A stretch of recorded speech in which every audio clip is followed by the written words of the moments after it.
確か3年ぐらい前だったと思うんだけど、このアジトを写真、LINE かブログか、どっちかで紹介したのかな。その時のアジトを今回紹介していこうかなということ。それでどのくらいぶりに来たのかな。8月に1回来たきり、もうそのまま放置状態だったからちょっと心配になってきたということ。それで、これはアジト専用の車のプリウスかな。プリウスという車に乗っているということ。それで、この辺りは本当、なんていうか、自分たちで作った部分も非常に多いということ。例えばね、こういった階段というのも自分たちで作ったし、下の方のブロックなんかも自分たちで作っているということ。最初こういったところはなかったけども、やっぱ登りやすくするために作ったということ。裏のこの太陽光、一応50キロ張っているということ。それで、家庭菜園の畑、じゃがいもだとか作っているところ、葉野菜なんかも作っているし、今は何にもしていない、草むしりしたばっかりの状態かな。何か植えたらなんか生えてくるのも楽しみになるし、なんかね、ワクワクするから、なんか植えるのって結構好きで、何かしら植えたりしているということかな。なんか思い出してきたんだけど、そういえばその3年ぐらい前にここを写真で紹介した時に、なんかね、私のアンチの人たちがなんか、どうせ旅館のその写真だろうとかパクってきて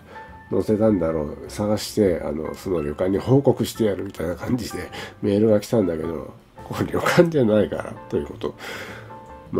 今もだけど、本当当時っていうのは本当変なアンチというのが非常に多かったということね。もうなんか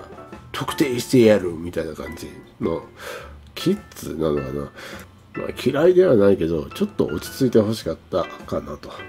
後から紹介するんだけど、温泉の写真なんかで、旅館だみたいな感じで思ったんじゃないかなということ。ここ温泉があるんですよね。それで外はこんな感じかな。右の車もアジト専用の車で、現代で流行っている SUV タイプのやつかな。車は結構駐車できて、ここに1台でしょ。さっきプリウスがあったところに、10列で1、2、全部で4台ぐらい止められるのかな。全部で5台ぐらい止められるということ。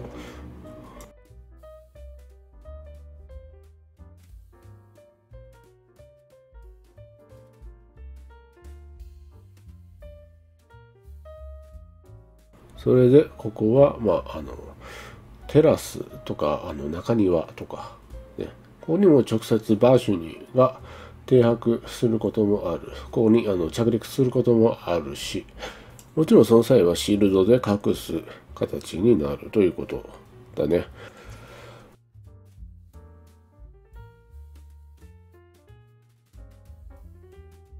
それで、これは外に出た時の映像なんだけど、私はここに来た時によくここを散歩するん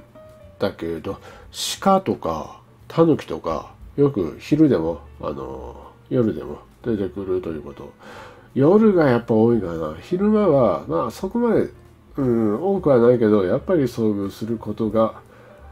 ある。ここはまっすぐ行っても遭遇するし、右に曲がっても遭遇するし、この普通の道路で遭遇するということ。特に餌を求めて近寄ってきたりもしない。ただお互いパタッと止まって、私も止まって鹿も止まって、でどっか行くみたいな感じで、別に襲ってくることもないから、特に怖いことはないということ。鹿とかタヌキとか、ごく稀にイノシシも出るし、ここ近辺にはクマはいない。猿はいるけどクマはいない。ちょっとねこの金網の奥の方でちょっと気配がしたからちょっと見に行ったんだけど、何かいるのは分かっているけれども、まあ見逃してやろうかなということで、一応オーラだけ出して威嚇したということだな。で逃げていったから、まあ撤収ということで元のアジトに戻ろうかなということで、しかしここは交通量は本当に少なくって、2時間に1台通るかなみたいな感じ。いやー、下手したら6時間に1台くらいしか通らないから、本当に静かだということ。もう本当に静かだということ。ここはもう小鳥の声ぐらいしか聞こえないということ。多分裸になって走っても誰とも遭遇しないかなと。上の方に何軒か下の方に何軒か別荘はあるかもしれないけど、まああくまで別荘だからいることはないかなと。そうそう、もともとこの建物土地の別荘を買い取ってアジトにしているということ。ほんでここは玄関なんだけど、左の方はなんというかゲストルームっていうかなんていうか和室、この建物唯一の和室の部屋なんだけど、ここは各年代の未来人がここで寝泊まりしたり、和室が好きな外人の未来人なんかはここを希望するかなということ。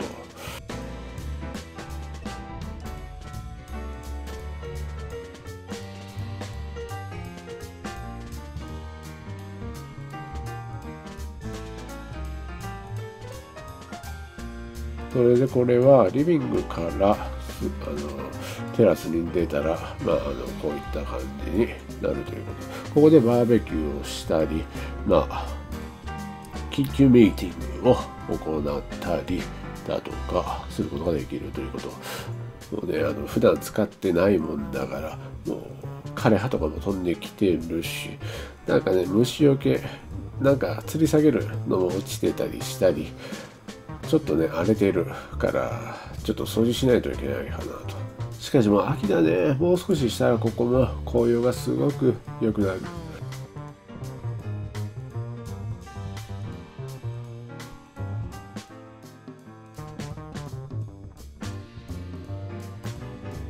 それでちょっとした通路があるんだけど、ここを通って、右の方はちょっとしたガーデニングみたいなもので、ここもねブドウを植えている。少しずつついているかなということ。それで右の方はちょっとした花かな、植えているのかな。それでここを通り過ぎていけば、ここにはちょっとしたベンチとテーブルがあって、ここでコーヒーを飲んで本を読んだりすることもできるということ。非常にリラックスした状態で本を読むことができるから、ここはお気に入りの場所。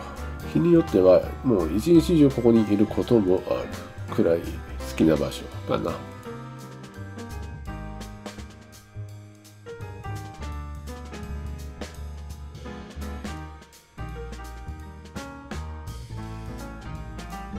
ここにもねブドウを植えて、で上の方まで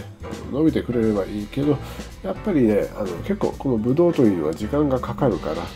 気長に待っておこうかなということ。将来的にはブドウがぶら下がって、それを食べながら読書をしたりリラックスした状態というのを満喫することができるかなと思って植えているということ。それで左の方はなんていうかお風呂が露天風呂、半露天というのかな、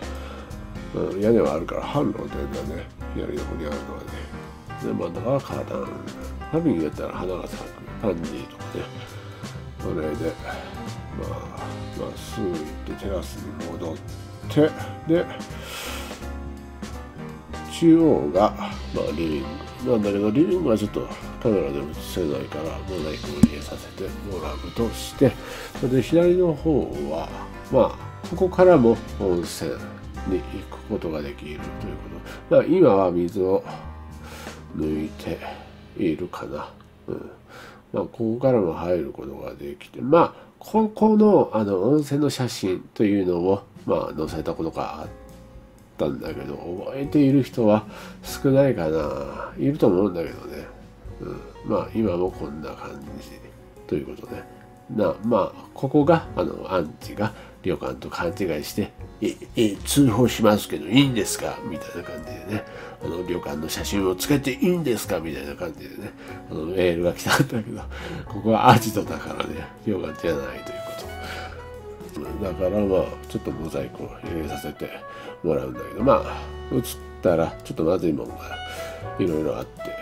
それでここはここもゲストルームでジーク政府の要人なんかここに泊めているということで、あとは他の調査員なんかも泊まることがあるし、こういった部屋が1、2、3つくらいかな。ここはトイレね、トイレが1、2、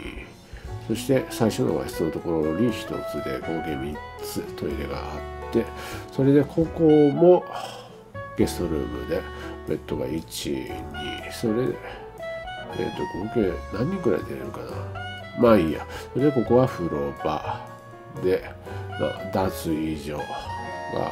こで、左の方は洗面台、それでここは内湯ということになるんだけど、ちょっと映したらこんな感じ。これが内湯で、ここで体洗って入って、それでここから直接さっきの露天風呂に出ることができるんだけど、ここがちょっと気をつけないといけない。頭を打つから気をつけないといけないで、ここでも洗うことができて、右の方は石風呂。ここはあんまり使わないかな。それで奥の方は使うということ。もうほとんどここばっかりかな。左の方をよく使うということね。で、これは夜撮影したからもう暗いんだけど、で、これ撮影し終わったら入ろうかなと思って、入る前に、スポンポンの状態で今撮っているのかな。スポンポンじゃなかったかな。洋服着てたからね、一応。あと、これで宇宙をまず混ぜて、で、入ろうかなとしているところかな。ということで、これでアジトの紹介は終わりにしようかな。興味があるかどうかわからなかったけれども、一応紹介をしてみたということ。先輩方、どうだったかな。これで以上だ。